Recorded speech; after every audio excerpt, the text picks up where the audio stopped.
sufficient to finish. As a young man, I made it a point to listen to the older people around me, and one of the things that they would say is anything worth starting is worth finishing.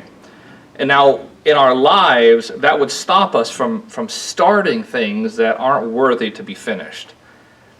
The frivolous things in life. And you and I, we know we've tackled some things, we've jumped into things that we regretted later. Well, if you came into it with the mindset of, I'm going to finish this, that would probably stop us from joining a task, a topic, a thing that is not worthy to be finished. So the Bible has something to say about finishing what you start as well. And in Luke 14:28, it says, "For which of you, intending to build a tower, sitteth not down first, and counteth the cost, whether he hath sufficient to finish it?" This verse is talking about Christ's followers, those who have committed to serve God in whatever fashion that God has gifted them to serve.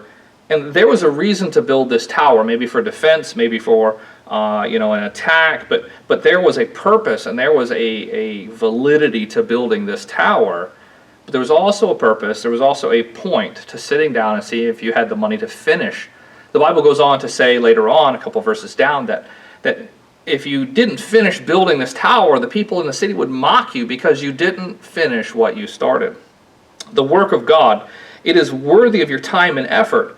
But you'd be foolish to begin such a monumental task thinking that it's not going to cost you anything. You see, there's a lot of people peddling the Christian life, saying that it's free and full of all these pleasures without pain, without work, without commitment to the task. And they misunderstand salvation and discipleship. Salvation is free. It's the free gift of God. If you come to Christ, you must come as a little child. But to work for God, it's going to take you some effort. It's going to take some time. It's going to take work, study. Study to show thyself approved unto God. A workman needeth not to be ashamed, rightly dividing the word of truth. So salvation, again, it's a free gift, but working for God, it's going to cost you something.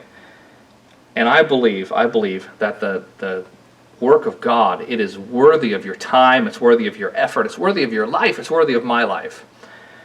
So let's commit our lives to Jesus Christ. But when we begin this Christian life, let us look at finishing what we start. And let us study, let us endeavor, let us train and encourage ourselves, encourage others to finish what they start.